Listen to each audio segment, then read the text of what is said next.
Welcome to the Global Energy Leaders Podcast, powered by R Squared Global.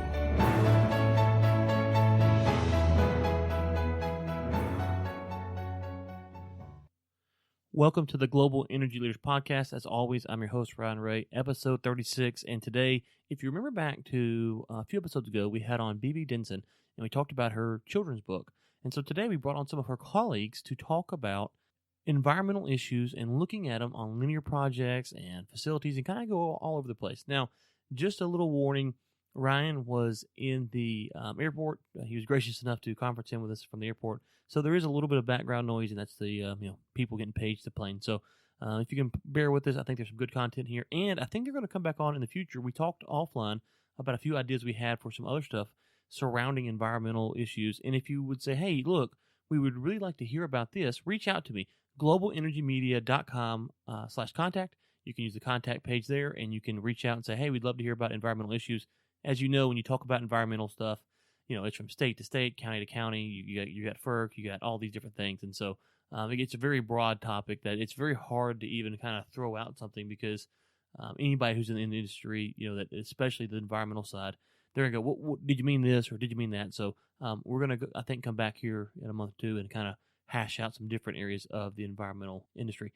So we're about to get to our interview with our folks from Weston, and be sure to check out the show notes where you can see Ryan and Anne's, all their details, how to contact them, and if your project needs some kind of environmental consulting or assistance, please reach out to them and mention that you heard it here on the show. Again, check out the show notes at globalenergymedia.com for all of their information. Without further ado, let's get to my conversation with Ryan and Anne from Weston Solutions. Well, Ryan and Anne, thank you so much for joining me today. How's it going? Doing great. Thank you. Great. So let's just, before we kind of get into environmental issues, just kind of step back and give us, your background and what your company does and where you kind of would approach these issues from. Yeah, so Weston's about a 1,200-person environmental consulting firm. So we're pure consulting on the environmental side, everything from permitting to enable the project all the way through decommissioning and decontamination when you take something down. So that's Weston in a nutshell. And where we kind of interact with these issues is generally kind of all along that same spectrum. If you talk about risk management, there's risk in development, there's risk in operations, there's risk in closure. So we touch all of those. We do the work for midstream, for upstream, for downstream. We do it for service companies. So we touch environmental risk all along the spectrum of these projects for all segments of the industry. Okay, great. Let me hop in there because midstream is where most of my experience, I've obviously done upstream and downstream as well, but midstream is where I've dealt a lot with. Give us kind of, when we think of environmental risk management, where do we need to start at and how do we need to think about that? Well, I also have most of my experiences in the midstream market, familiar with the upstream and downstream, but really most of my work has been in the midstream market. And I think growingly over the years, the looking at risks and what's going on with projects is becoming really a strategic piece of what projects are, even when they're in the development phase of a project, may not even be actually approved by a board to be a true project moving forward, that risks start getting analyzed there. Because part of the decisions to move forward with a project not only is a lot of like what Ryan and I have experience in and talking about in the environmental world, or the other risks that may come into getting a project into development phase, is actually, are the financials there? Is this project viable? What are the risks around a project that can you meet schedule and cost? Every company is going to have their own decision on what makes or breaks moving forward with a project. So really this discussion of environmental risk as a subset of the overall risk of a project starts very, very early, maybe even before a project's truly been approved to move forward. One of the things that I've seen, and I'm sure you guys have as well, is that when you think midstream companies, you may go to the big names, right? You may think about big names, but there's a lot of startups that are kind of new and they're maybe a year or two involved. And one of the issues that we'll face with clients is that they'll come and they'll say, we got to find an environmental firm because we don't know what the regulations are. And there's so many different factors when you think about pipeline projects that could affect it, federal government, state government, local municipalities. Kind of walk us through the process of how should we think about engaging these different governing bodies and how do we start that process? Sure. I'll take that, Ryan, if you like. Project planning right now It's an ever moving target, but also depending on what part of the country you're in, and depending on how you're regulated, may change it. And you're absolutely right. The midstream market has changed significantly, especially, say, in the transmission world, where before you had certain major companies that were doing pretty much the majority of the transmission. Well, now some of the smaller local distributing companies have realized there's a lot of money in the transmission side of things. So they are putting together joint ventures and different ways to approach projects. So you do have some players newer into this particular space and market that maybe doesn't know the regulations quite as well in certain aspects, because obviously that changes through projects. So, as a consultant, regardless of the type of project, it could be an oil line, it could be a FERC regulated line, a non-regulated line. Obviously, looking at stakeholder input and outreach has become a really major topic out there. Some is actually kind of enforced by regulation or encouraged very heavily by the regulators to do, and other companies are realizing that it's really a good stewardship thing to do, not only for just being in the community, but also it's a really good tool to get information from lands in different areas that these projects may be going through. Looking at talking to agencies, again, looking at kind of these layers, and is there going to be a lead federal agency, like say a FERC regulated project, Federal Energy Regulatory Commission, that's going to take you through NEPA, which basically has a prescribed way and which which agencies you need to talk to and how some of those agencies interact. If you are working on a project that doesn't have maybe a lead federal agency, you could be led by a state agency, which can change very, very differently by states that you work in. Texas doesn't have a major overreaching real agent, lots of permits that are for these linear projects, as much as, say, if you were in Pennsylvania, which has a lot different layers, different permits, requires a lot more interaction. So that's the first step, is really understanding what's going on, how are you regulated, getting out there and talking to the stakeholders that are involved, landowners, maybe local governments, counties and cities. So that's kind of your first step of kind of developing this plan on what are we doing. I'd just add that, when you go to engage these regulators, best bet is to understand what you know about your project now and what you don't know, and then make sure that you explain it clearly to the regulators when you get there. You take the project to an agency at a conceptual stage. A lot of times agencies won't even, if you're looking for clarity or guidance or surety from the agency, if you're still in the feed or even before feed stage, agencies got basically no way of giving you any guidance. They can't tell you anything until you present something to them or put it in an application. But you can go in and talk to them on a conceptual level and understand clearly this is generally how we're trying to go, and see what things they can bring forward for you. And it's so right. It is so location specific. If you're in Texas has got one regime. If you're in Louisiana, Oklahoma, New Mexico, same sort of deal. Go to the Northeast, they've got a different approach. California, different approach. Colorado, different approach. Engaging somebody who really does understand those local regs and understanding, making sure that you don't overestimate the knowledge of the regulators as far as the technologies you're going to use what the technologies are that you're putting in the project. They might not even understand a pipeline or how you build one. So it's a hard thing to do, and there is no one size fit all. Okay, now, Ann, you mentioned FERC, and FERC is kind of one of those words that sometimes you hear it and it just strikes fear in pipeline companies. They go, oh, no, I don't want to deal with FERC. What are some misconceptions maybe that companies should be aware of when dealing with FERC? That's actually a really, really good question. I think any industry or any particular company, when they think about having more oversight, that generally makes people a little bit more nervous. But this is an industry that has many layers of things that have to be considered, whether FERC's involved or not. I mean, you have PHMSA, you have all these other safety things. The thing that I think the real positive with FERC that I suggest to companies, sometimes even if you're not a FERC regulated project, is to maybe take the process that FERC analyzes and looking through it. Because one, it does really have a structured approach to things. But most importantly, if you are regulated by FERC, now arguably over the years, the certainty of a schedule is certainly not there the way it was maybe five years ago. But at least in the Ferc world, if you are regulated, you do have somewhat of an understanding of what your schedule is.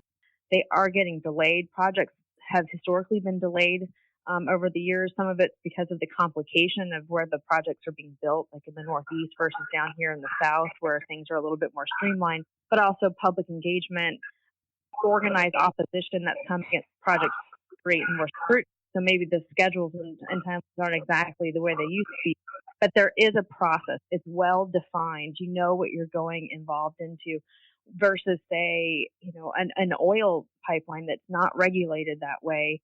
Can be obviously just as long. Building an oil pipeline is very similar to building a natural gas pipeline. You have pumping stations versus, say, a compressor station, but the system somewhat works the same. And you have a lot more lead time on, say, an oil line getting through oftentimes than, say, a FERC regulated line, just because you have a lead agency that is pushing the project through. Okay, I want to shift focus here. We talked about pipelines a little bit. A lot of times we'll hear news about, terminals or facilities or refineries that are going to get built, and we always hear about, they got to go through the permitting process, and based upon where they're at in the permitting process, they may or may not make it. What is it about why is it so difficult to get these terminals or refineries built? Or maybe it's not as difficult as the media portrays it. We just see it that way. Can you kind of, maybe shine some light on what's going on when we hear these kind of stories in the news? I think there is some truth to that. And it's about that regulatory timeline oftentimes is what's guiding that.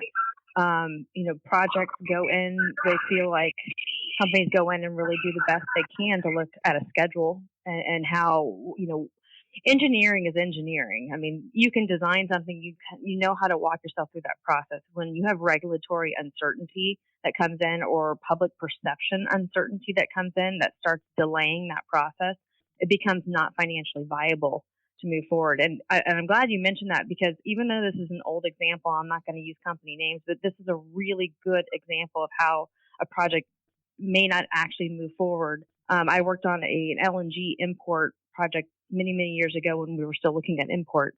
And the project was proposed on the Gulf Coast, which most people assume, in this market, hey, if you're along the Gulf Coast, it's a little bit friendlier to work in.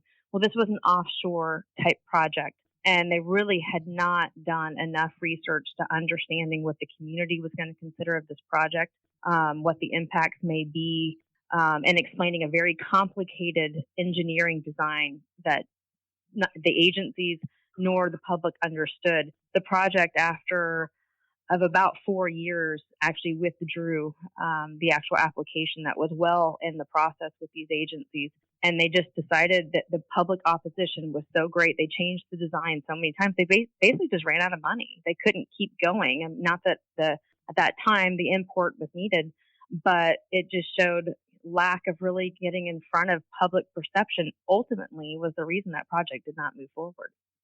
One of the important things to think about also is a lot of times when you're going through the business development process for these, particularly for terminals, you're going to go store some client's product. When you make those arrangements, you basically are promising to a schedule. You're saying we're going to be able to do this by this time. And, sometimes you hear these projects, they fold up and fail because they realize that they've underestimated how long it's going to take to get Corps of Engineers wetlands permit or, an air authorization from the state or whatever it might be. You have to put that environmental permitting schedule on top of the project schedule and understand where your go, no-go decisions are. Well, we've had several clients come to us and say, our client needs this online by this date. And you have to stare at them and say, we can try, but according to the regulation, the state does not have anything that's going to require them to give you the permit on that schedule. And so that kind of uncertainty sometimes can impact the project. It's just more than anything. It's just something to consider when you're going through it. Okay, y'all mentioned the word schedule there. I want to kind of put it in a different perspective. Let's think about project life cycles and kind of use that terminology. Where does risk management fit in these project life cycles kind of mentality? It's ever evolving throughout every part of the project life cycle. The goal, if project team is really being effective, as you go through the project, your goal is hopefully you're avoiding some of the risks. You've mitigated them to the point that maybe they're not coming up into the, say, risk register is a general term of how you might just be collecting all this information. But it starts off in that project planning phase. It starts, pretty big, and then you keep adding to it as the further you go into the planning phase, maybe even to the, permitting phase, engineering phase.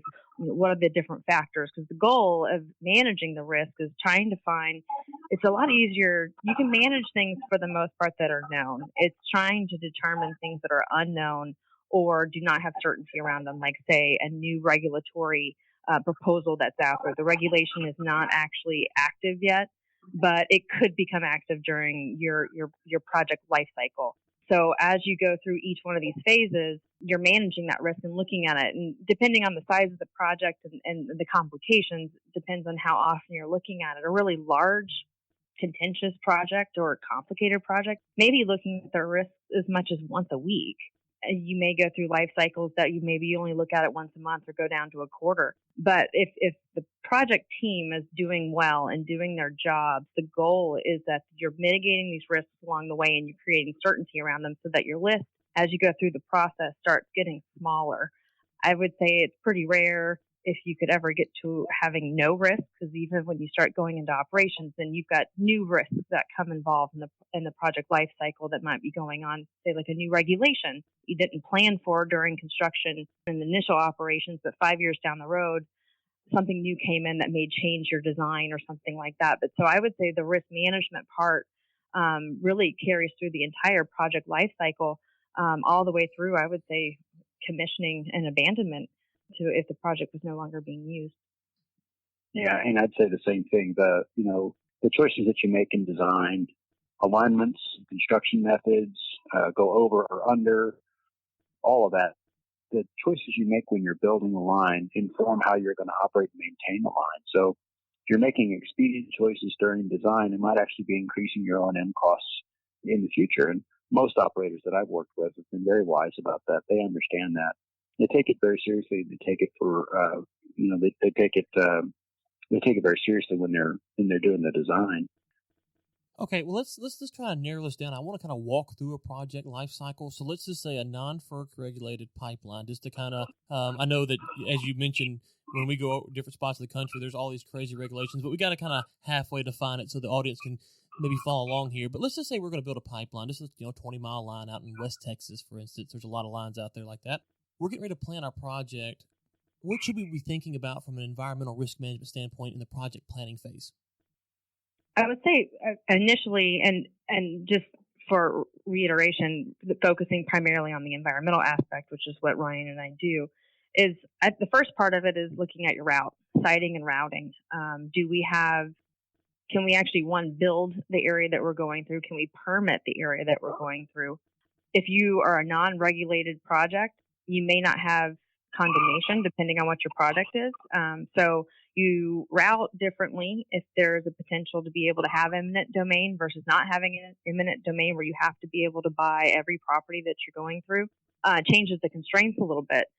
So that's the first thing that we really get involved in, is that in looking at and helping with the project cost and feasibility of the routing of that. And then identifying the regulatory process that would be there. Are you able to say you want to either minimize or avoid Corps of Engineers permitting? Can you route the pipeline where you can avoid impact by either going under them or just completely avoiding a wetland or a water body? Is it that you could use a trenchless design to go under resources like that would either alleviate or significantly reduce your permitting? Those are things we look at really, really early in a project, because of those things, as always, come back to cost and schedule. Is it more expensive to go this particular route, but it saves you on your schedule? Is it that this route would take a little bit longer to do, but the cost of it is so much less that's the driver? Every project's going to have a different driver, so it's really up to the individual company to decide what those particular specifics are going to be that we can help them with. Yeah, other things to throw on the pile with Anne is you'd like to avoid known threatened endangered species habitat. if you know it, if it's been documented, you'd like to avoid that. You'd also like to avoid known sensitive cultural areas if you have any in the path. For sure, particularly West Texas, water bodies probably number one. Landowners probably number one, making sure you can get the right of way, and then water bodies is number two.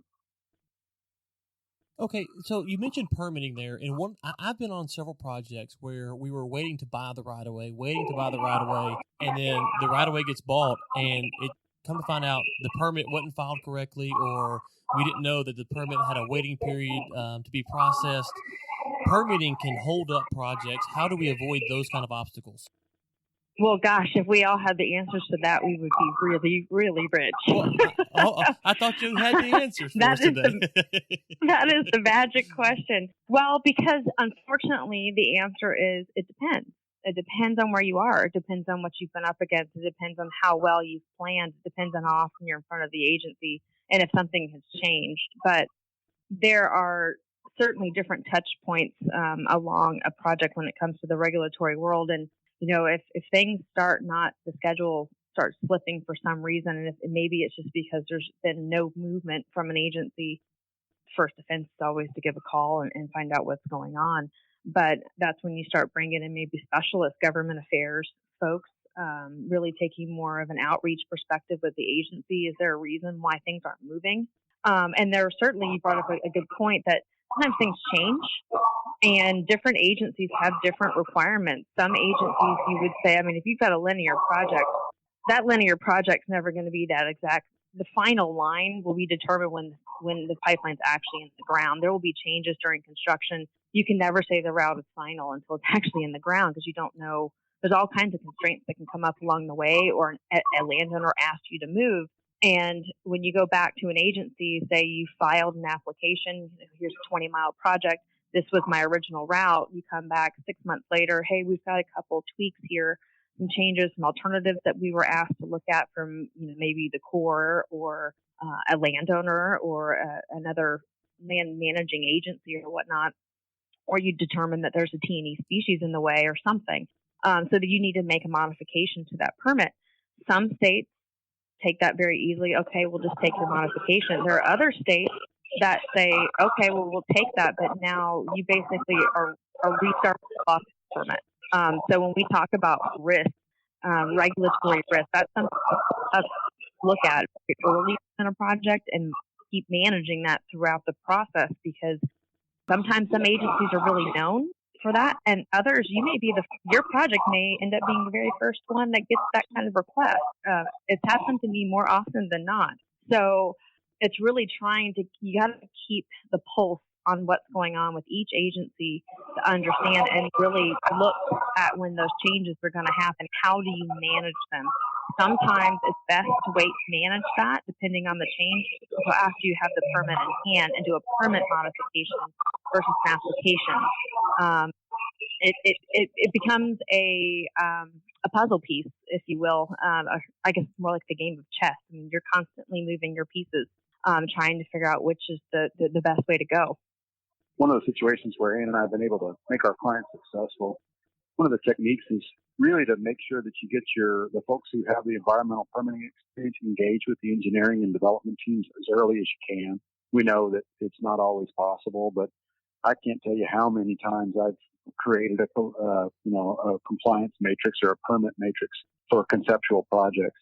Just being able to look at those as early as you can and understand those realities before you get to the point where even the permits are going to be submitted, or while you're doing business development, can really help kind of stabilize the project schedule so that you don't get into the seesaw mode with permits holding things up. There's nothing more frustrating than getting all the way through business development to just have to wait for somebody to sign something. Okay, so let me just kind of recap what I've heard so far and tell me what I've missed. It sounds like what you guys are saying is that we have to have inter-company communication, and we need to be asking for permission, not for forgiveness. Is that kind of we know that changes will happen, but we need to stay out in front of it is a phrase that you all have said several times now. I would agree with that. I would say, to circle back to the comments that Brian mentioned earlier, was about agency education. That doesn't stop. you want that to go on throughout your process. And Ryan's right, because regulators change too. You may have the best person leading your process, and then they retire, move on, or you went in really, really early and tried to educate about how you build a pipeline, how you're going to operate it, and then you never went back with that. You need to keep reminding the agencies about what your ultimate goal is. You really want people to buy in on understanding the purpose and need of your project and how it actually works. Try to get the buy-in into the process. They may not buy into the whole big picture of what you do. Agencies are there. They're there to enforce regulations, or depending on what the agency, they're there to protect their own resources. They're not necessarily there to build and design and construct pipelines. And understanding that and being conscious of that and how you deal with them along the way, I think goes goes a long way in how they view you as a company and their consultants of, are these guys really engaged with us and looking for input and looking to help us along the way, knowing that we have multiple things that we're doing as an agency while this project's going on, because it's real easy when you're managing a project to get caught up in what you're doing and thinking it's the only one in the country. And it's not. And sometimes oftentimes the regulators may have multiple projects going on. It's different projects, exact same thing. So being honest about that along the way, I think, builds a lot of rapport individually. Okay, one of the things that we've noticed is that and I'm sure you guys deal with this often, is that we have an aging infrastructure in parts of Texas, and I'm sure all over the U.S., where we have pipelines that are getting older and older, and you're starting to see leaks, and then there's been a lot of replacement work that's been going on the past couple of years. What should companies do when they think about environmental issues on operations side? Because it's something that you don't necessarily first thing comes to mind until there is a leak. Is there something before that they should be doing to kind of get out in front of that? Or is it just when an accident happens, get ready to call someone? I was going to say, for sure, on the pipeline side, having a strong integrity testing program that actually does something with the data that you get is a hugely proactive way to deal with that sort of stuff. I've worked for several operators who, they're pulling a pig, but at the end of the day, that pig and data just winds up on somebody's desk and nobody's actually looking at it or prioritizing projects or any of that stuff. So you're making sure you're being proactive with your measurements and your maintenance work certainly is a proactive piece. From an environmental standpoint, it's really hard to mitigate environmental risks when the pipe's already in the ground. You can't move it, right? So what you need to do is you need to plan for contingency. So all your spill planning, particularly if you're working on for the terminal, your SPCC, your facilities response plan, all that stuff needs to be current. It needs to be right. It needs to be done to the reg, and it needs to be trained at the facility. A strong response program is the best thing you can do when you do have an upset. So it's a great asset, but it takes effort, and it does take a little bit of money to make sure that everybody understands what they're supposed to do. Okay, well, I want to leave you guys with kind of just hey, let's just educate our audience and let's put out some just general information. What are some of the biggest things that you guys see where companies, they should have called you sooner, or before they called you, they should have done this? Maybe one or two things that could really save companies a lot of headache and trouble if they would just take some easy steps. What are some things that you guys would recommend?